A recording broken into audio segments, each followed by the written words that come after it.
ಆತ್ಮೀಯ ಅಂತಿಮ BA ವಿದ್ಯಾರ್ಥಿಗಳಿಗೆ ಡಿಜಿಟಲ್ ಕಂಟೆಂಟ್ಗೆ ಸ್ವಾಗತ.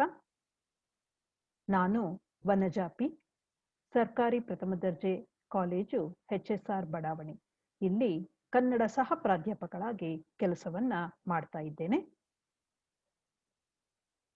ಈ ಸೆಮಿಸ್ಟರ್ನಲ್ಲಿ ನೀವು ಓದ್ತಾ ಇರುವಂತಹ ಪತ್ರಿಕೆ 8ರ ಡಿಜಿಟಲ್ ಕಂಟೆಂಟು ಇದಾಗಿದೆ. ಆದ್ದರಿಂದ ನಿಮಗೆ ಪತ್ರಿಕೆ 8ರ ಪರಿಚಯವನ್ನ ಸಂಕ್ಷಿಪ್ತವಾಗಿ ಮಾಡಿಕೊಡ್ತೇನೆ.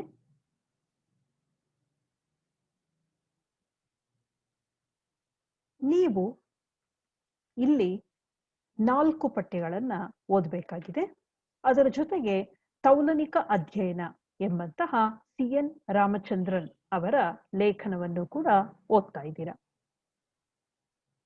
ಇಲ್ಲಿ ಹೊಸಗನ್ನಡ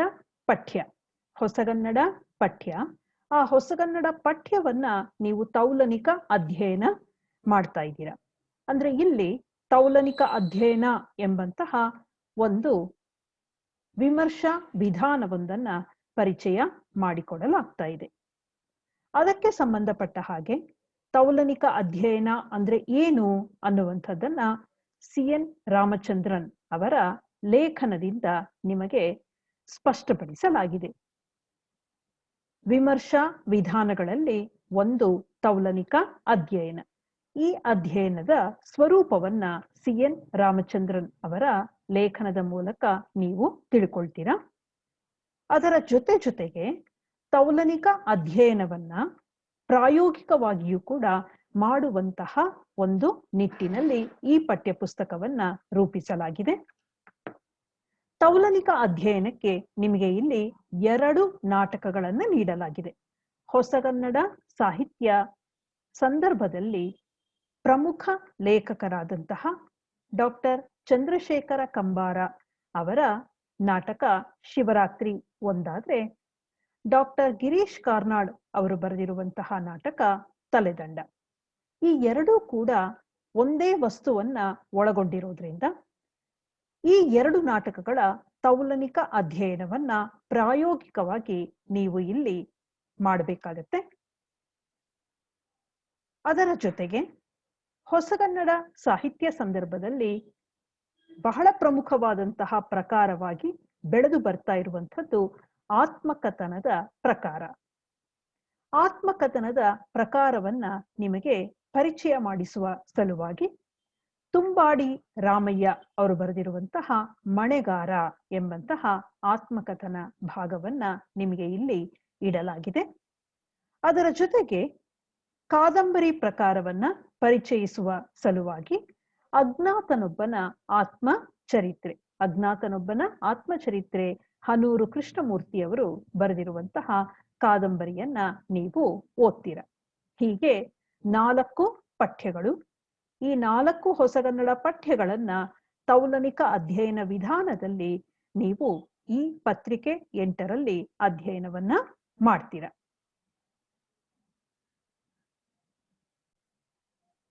ಮೊದಲಿಗೆ ನಾವು ತೌಲನಿಕ ಅಧ್ಯಯನ ಡಾಕ್ಟರ್ CN ರಾಮಚಂದ್ರನ್ ಅವರು ಬರೆದಿರುವಂತಹ ಲೇಖನದ ಪರಿಚಯವನ್ನ ಮಾಡಿಕೊಳ್ಳೋಣ. ಮೊದಲ ಅವಧಿಯಲ್ಲಿ ಡಾಕ್ಟರ್ CN ರಾಮಚಂದ್ರನ್ ಅವರು ಕನ್ನಡ ಸಾಹಿತ್ಯ ಕಂಡಂತಹ ಅತ್ಯುತ್ತಮ ವಿಮರ್ಶಕರಲ್ಲಿ ಒಬ್ಬರು. ಜೊತೆಗೆ ಇವರು ಸಂಸ್ಕೃತಿ ಚಿಂತಕರು ಕೂಡ ಆಗಿದ್ದಾರೆ.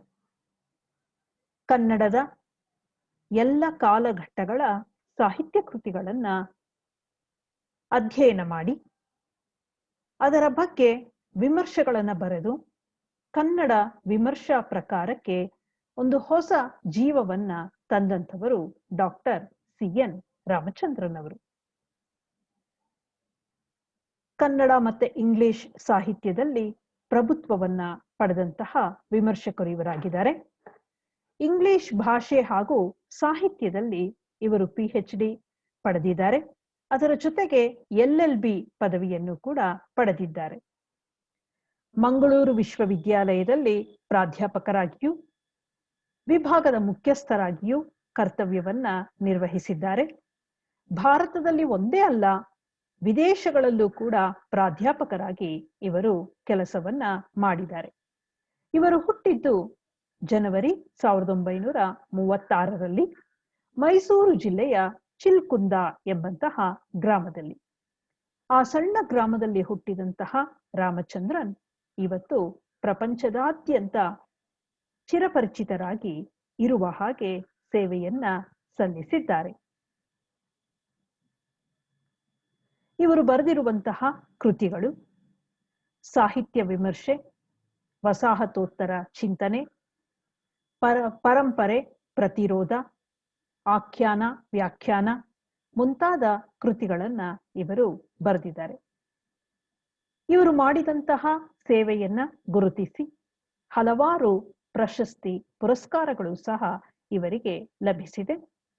ಇನಾಮ್ದಾರ್ ಪ್ರಶಸ್ತಿ, ವರ್ಧಮಾನ ಪ್ರಶಸ್ತಿ, ಗೌರೀಶ ಕಾಯ್ಕಿಣಿ ಪ್ರಶಸ್ತಿ, ಕರ್ನಾಟಕ ಸಾಹಿತ್ಯ ಅಕಾಡೆಮಿ ಪ್ರಶಸ್ತಿ, ಕರ್ನಾಟಕ ರಾಜ್ಯೋತ್ಸವ ಪ್ರಶಸ್ತಿ, ಹೀಗೆ ಹಲವಾರು.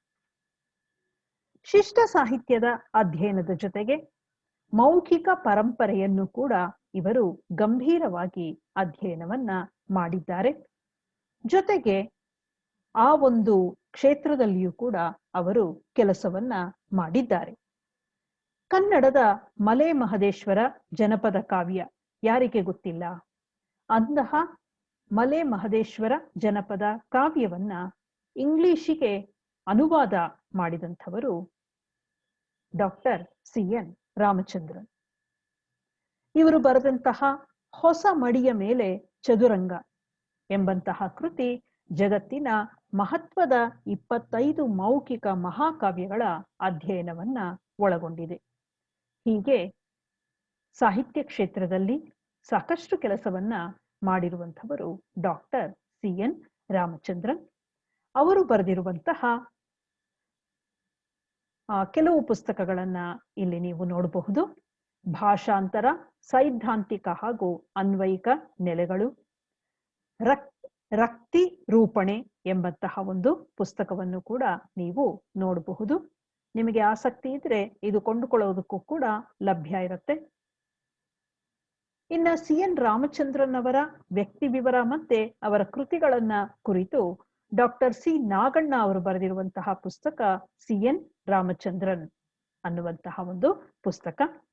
ಕೇಂದ್ರ ಸಾಹಿತ್ಯ ಅಕಾಡೆಮಿ ಪ್ರಶಸ್ತಿ ಪುರಸ್ಕೃತ ಕನ್ನಡ ಲೇಖಕರು ಮಾಲಿಕೆಯಲ್ಲಿ ಇವರ ಪುಸ್ತಕವೂ ಕೂಡ ಬಂದಿದೆ. ಸೊ ಇದನ್ನು ಕೂಡ ನೀವು ಗಮನಿಸಬಹುದು. ಇದು ಲೇಖಕರನ್ನ ಕುರಿತ ಹಾಗೆ ನಾವು ನೋಡಬಹುದಾದಂತಹ ಪ್ರಾಥಮಿಕ ತೌಲನಿಕ ಅಧ್ಯಯನ ಲೇಖನವನ್ನ ಕುರಿತ ಹಾಗೆ ಕೆಲವು ಪ್ರಾಥಮಿಕ ಸಂಗತಿಗಳನ್ನ ನಾವು ಇಲ್ಲಿ ತಿಳಿದುಕೊಳ್ಳುವಂತಹ ಒಂದು ಪ್ರಯತ್ನವನ್ನ ಮಾಡೋಣಂತೆ. ತೌಲನಿಕ ಅಧ್ಯಯನ ಲೇಖನದ ಆಶಯವೇನು ಅನ್ನುವಂತಹ ಪ್ರಶ್ನೆಯನ್ನ ನಾವು ಹಾಕಿಕೊಂಡಾಗ ಈ ಕೆಳಗಿನ ಅಂಶಗಳನ್ನ ನಾವು ಗುರುತಿಸಬಹುದು.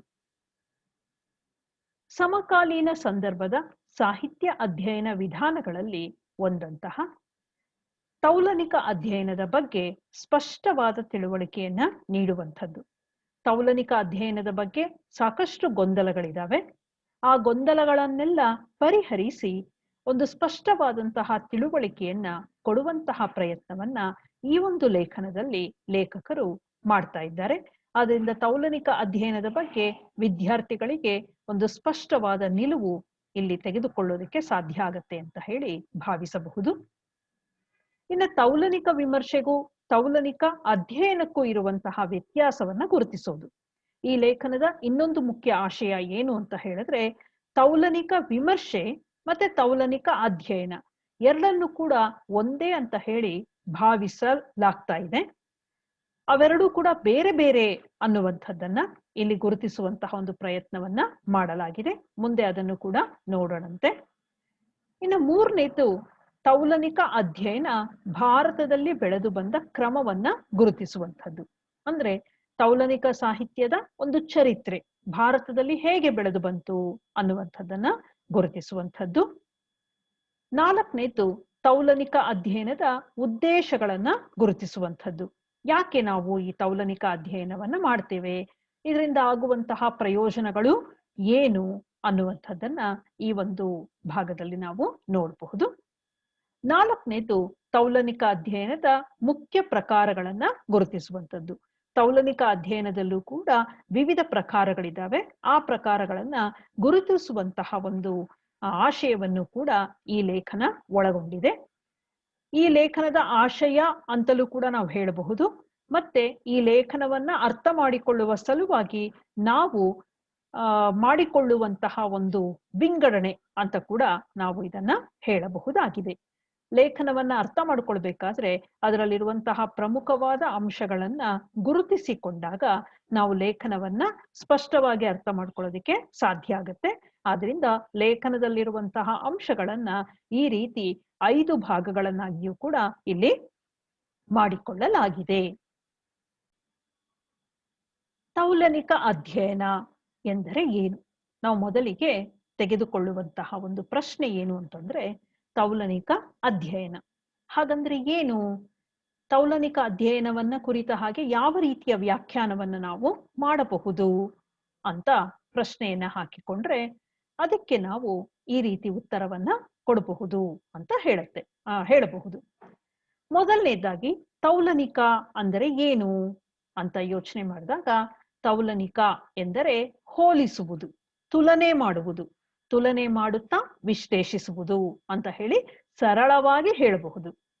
ತೌಲನಿಕ ಎಂದರೆ ಹೋಲಿಸುವುದು, ಪರಸ್ಪರ ಹೋಲಿಸುವಂಥದ್ದು, ತುಲನೆ ಮಾಡುವಂಥದ್ದು. ಕೇವಲ ಹೋಲಿಸೋದು, ತುಲನೆ ಮಾಡುವಂಥದ್ದು ಮಾತ್ರ ಅಲ್ಲ, ಅದನ್ನ ಮಾಡ್ತಾ ಮಾಡ್ತಾ ಅದನ್ನ ವಿಶ್ಲೇಷಣೆ ಮಾಡುವಂಥದ್ದು ಕೂಡ ತೌಲನಿಕ ಅಧ್ಯಯನ ಅಂತ ಹೇಳಿ ಕರೆಸಿಕೊಳ್ಳುತ್ತೆ.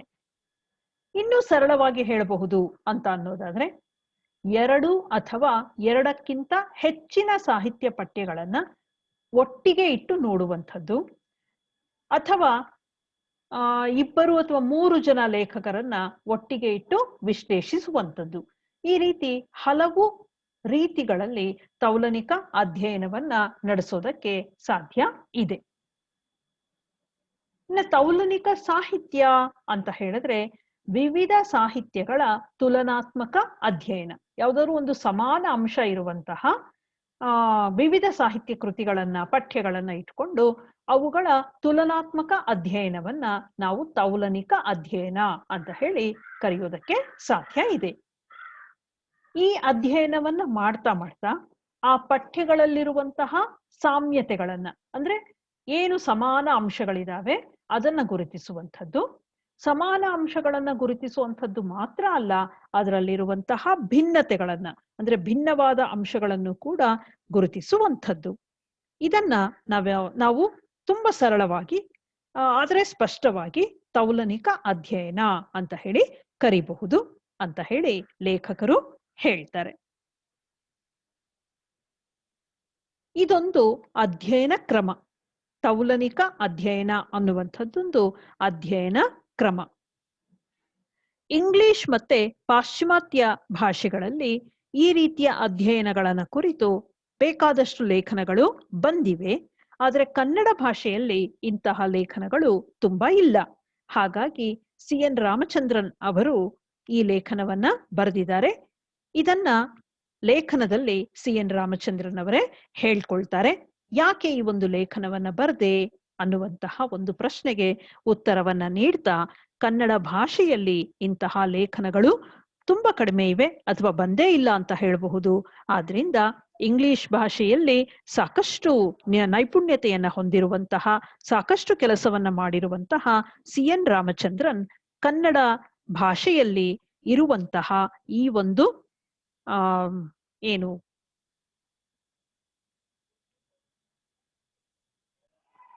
ಕೊರತೆಯನ್ನ ಈ ಒಂದು ಲೇಖನದ ಮೂಲಕ ನೀಗಿಸಿದ್ದಾರೆ ಅಂತ ಹೇಳಿ ನಮಗೆ ಅನ್ಸುತ್ತೆ. ಈ ಒಂದು ಲೇಖನದಲ್ಲಿ ಬಹಳ ಮುಖ್ಯವಾಗಿ ಅವರು ಚರ್ಚೆ ಮಾಡಿರುವಂಥದ್ದೇನು ಅಂತ ಹೇಳಿದ್ರೆ ತೌಲನಿಕ ವಿಮರ್ಶೆಗೂ ತೌಲನಿಕ ಅಧ್ಯಯನಕ್ಕೂ ಇರುವ ವ್ಯತ್ಯಾಸ. ತೌಲನಿಕ ವಿಮರ್ಶೆ ಅನ್ನುವಂಥದ್ದು ಮೊದಲಿನಿಂದಲೂ ಬಂದಿರುವಂಥದ್ದು. ಈ ತೌಲನಿಕ ಅಧ್ಯಯನ ಅಥವಾ ತೌಲನಿಕ ಸಾಹಿತ್ಯ, ತೌಲನಿಕ ಅಧ್ಯಯನ ಅಂತ ಅಂದ್ರು ಒಂದೇ, ತೌಲನಿಕ ಸಾಹಿತ್ಯ ಅಂತ ಅಂದ್ರು ಒಂದೇ. ಈ ತೌಲನಿಕ ಅಧ್ಯಯನ ಅಥವಾ ತೌಲನಿಕ ಸಾಹಿತ್ಯ ಅನ್ನುವಂಥದ್ದೇನಿದೆ ಅದು ಇತ್ತೀಚೆಗೆ ಬೆಳೆದು ಬಂದಿರುವಂಥದ್ದು. ಹಾಗಾದ್ರೆ ತುಂಬಾ ಜನರ ಒಂದು ಪ್ರಶ್ನೆ ಏನು ಅಂತಂದ್ರೆ, ತೌಲನಿಕ ವಿಮರ್ಶೆ ಮತ್ತೆ ತೌಲನಿಕ ಅಧ್ಯಯನ ಎರಡು ಒಂದೇನಾ ಅನ್ನುವಂಥದ್ದು ತುಂಬಾ ಜನರು ಎತ್ತುವಂತಹ ಪ್ರಶ್ನೆ. ಮತ್ತೆ ಎಷ್ಟೋ ಸಲ ಇವೆರಡು ಒಂದೇ ಅನ್ನುವಂತಹ ತೀರ್ಮಾನಕ್ಕೂ ಕೂಡ ಹಲವರು ಬಂದಿದ್ದಾರೆ. ಅದಕ್ಕೆ ಲೇಖಕರು ಕೊಟ್ಟಿರುವಂತಹ ಒಂದು ಸ್ಪಷ್ಟತೆಯನ್ನ ನಾವಿಲ್ಲಿ ಗಮನಿಸಬೇಕು. ತೌಲನಿಕ ವಿಮರ್ಶೆ ಎಂಬುದು ಒಂದು ಸಾಧನ. ತೌಲನಿಕ ವಿಮರ್ಶೆ ಅನ್ನುವಂಥದ್ದು ಒಂದು ಸಾಧನ, ಒಂದು ಅಧ್ಯಯನ ವಿಧಾನ. ಇದೊಂದು ಸಾಧನ, ಇದೊಂದು ಅಧ್ಯಯನ ವಿಧಾನ. ತೌಲನಿಕ ಸಾಹಿತ್ಯ ಅಥವಾ ಅಧ್ಯಯನ ಅನ್ನುವಂಥದ್ದು ಒಂದು ಪರಿಕಲ್ಪನೆ, ಒಂದು ಅಧ್ಯಯನ ಕ್ಷೇತ್ರ ಅಂತ ಹೇಳಿ ಅವರು ಹೇಳ್ತಾರೆ. ಅಂದ್ರೆ ಇದನ್ನೊಂಚೂರು ನಾವು ಅರ್ಥ ಮಾಡ್ಕೊಳ್ಳೋದಕ್ಕೆ ಪ್ರಯತ್ನ ಪಡೋಣ. ತೌಲನಿಕ ವಿಮರ್ಶೆ ಅನ್ನುವಂಥದ್ದು ತೌಲನಿಕ ಅಧ್ಯಯನವನ್ನ ಮಾಡೋದಕ್ಕೆ ಇರುವಂತಹ ಒಂದು ಸಾಧನ. ತೌಲನಿಕ ಸಾಹಿತ್ಯ ಅಥವಾ ಅಧ್ಯಯನ ಅನ್ನುವಂಥದ್ದೇನಿದೆ ಅದೊಂದು ಪರಿಕಲ್ಪನೆ, ಅದೊಂದು ಪರಿಕಲ್ಪನೆ. ಆ ಪರಿಕಲ್ಪನೆಯನ್ನ ನಾವು ಕಾರ್ಯರೂಪಕ್ಕೆ ತರಬೇಕು ಅಂತ ಅನ್ನುವಾಗ ಅದಕ್ಕೆ ಸಾಧನವಾಗಿ ಬಳಸುವಂಥದ್ದು ಯಾವುದನ್ನ? ತೌಲನಿಕ ವಿಮರ್ಶೆಯನ್ನ. ತೌಲನಿಕ ವಿಮರ್ಶೆ ಎನ್ನುವಂಥದ್ದು ಒಂದು ಅಧ್ಯಯನದ ವಿಧಾನ ಅಥವಾ ಅದೊಂದು ಸಾಧನ. ತೌಲನಿಕ ಸಾಹಿತ್ಯ ಅಂತ ಹೇಳಿದ್ರೆ ಅದೊಂದು ಪರಿಕಲ್ಪನೆ, ಇದೊಂದು ಅಧ್ಯಯನದ ಕ್ಷೇತ್ರ ಅನ್ನುವಂಥದ್ದನ್ನ ಸ್ಪಷ್ಟವಾಗಿ ಲೇಖಕರು ಇಲ್ಲಿ ಹೇಳ್ತಾರೆ. ಜೊತೆಗೆ ತೌಲನಿಕ ವಿಮರ್ಶೆ ಅನ್ನುವಂಥದ್ದು ತುಂಬಾ ಪ್ರಾಚೀನವಾದದ್ದು. ತೌಲನಿಕ ವಿಮರ್ಶೆ ಅನ್ನುವಂತಹ ಪದ ಏನಿದೆ ಅಥವಾ ಈ ಒಂದು ಅಧ್ಯಯನ ವಿಧಾನ ಏನಿದೆ ಇದು ತುಂಬಾ ಪ್ರಾಚೀನವಾದದ್ದು. ಆದ್ರೆ ಈ ತೌಲನಿಕ ಸಾಹಿತ್ಯ ಅಥವಾ ಅಧ್ಯಯನ ಅನ್ನುವಂತಹ ಒಂದು ಪರಿಕಲ್ಪನೆ ಏನಿದೆ ಇದು ಅರ್ವಾಚೀನ. ಅರ್ವಾಚೀನ ಅಂತಂದ್ರೆ ಏನು? ನೂತನವಾದದ್ದು. ಇದು 20ನೇ ಶತಮಾನದಲ್ಲಿ ಬೆಳೆದು ಬಂದಂತಹ ಒಂದು ಪರಿಕಲ್ಪನೆ ಅನ್ನುವಂಥದ್ದನ್ನ ಇಲ್ಲಿ ಲೇಖಕರು ನಮಗೆ ಮನವರಿಕೆ ಮಾಡಿ ಕೊಡ್ತಾರೆ. ತೌಲನಿಕ ಸಾಹಿತ್ಯಕ್ಕೆ ಅಥವಾ ತೌಲನಿಕ ಸಾಹಿತ್ಯ ಅಥವಾ ತೌಲನಿಕ ಅಧ್ಯಯನಕ್ಕೆ ಕೇವಲ 1-1.5 ಶತಮಾನಗಳ ಇತಿಹಾಸ ಇದೆ ಅಂತ ಹೇಳಿ ಅವರು ಹೇಳ್ತಾರೆ. ಅಂದ್ರೆ ತುಂಬಾ ಹಿಂದಿಂದೇನೂ ಅಲ್ಲ. ಈ ತೌಲನಿಕ ಸಾಹಿತ್ಯ ಅನ್ನುವಂತಹ ಪರಿಕಲ್ಪನೆ ಬೆಳೆದು ಬಂದದ್ದು ತೀರಾ ಇತ್ತೀಚೆಗೆ. ಅದಕ್ಕೆ 1-1.5 ಶತಮಾನಗಳ ಇತಿಹಾಸ ಮಾತ್ರ ಇದೆ ಅಂತ ಹೇಳಿ ಹೇಳ್ತಾರೆ.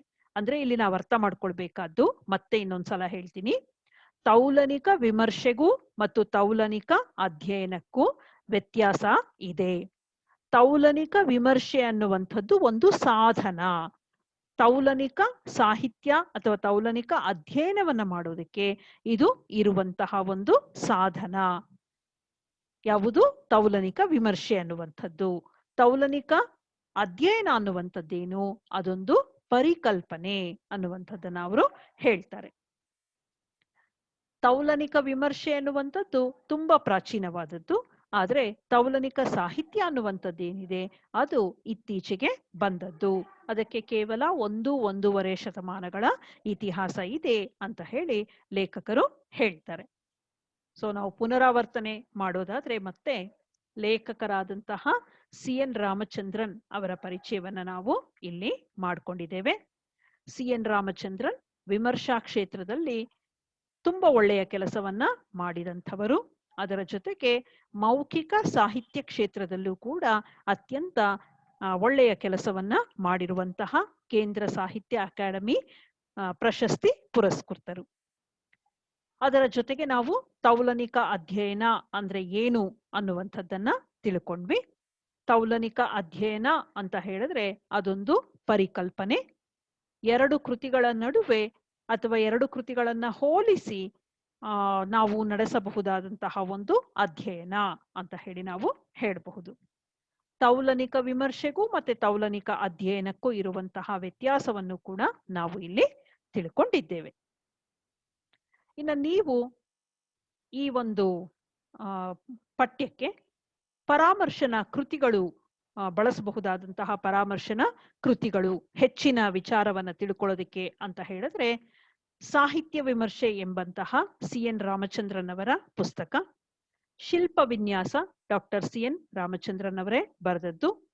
ಜೊತೆಗೆ ಸಾಹಿತ್ಯ ವಿಮರ್ಶೆ ಮತ್ತು ವಸಾಹತೋತ್ತರ ಚಿಂತನೆ ಎಂಬಂತಹ ಡಾಕ್ಟರ್ CN ರಾಮಚಂದ್ರನ್ ಅವರ ಪುಸ್ತಕ. ಅದರ ಜೊತೆಗೆ ಇಲ್ಲೊಂದು ಲಿಂಕ್ ಅನ್ನ ಕೊಡಲಾಗಿದೆ. ಈ ಲಿಂಕ್ ನಲ್ಲಿ ಡಾಕ್ಟರ್ CN ರಾಮಚಂದ್ರನ್ ಅವರ ಸಂಪೂರ್ಣ ಪರಿಚಯ, ವಿವರವಾದಂತಹ ಪರಿಚಯ ಇದೆ. ನೀವು ಇದನ್ನು ಕೂಡ ನಿಮ್ಮ ಅಧ್ಯಯನಕ್ಕೆ ಬಳಸಿಕೊಳ್ಳಬಹುದು. ಧನ್ಯವಾದಗಳು.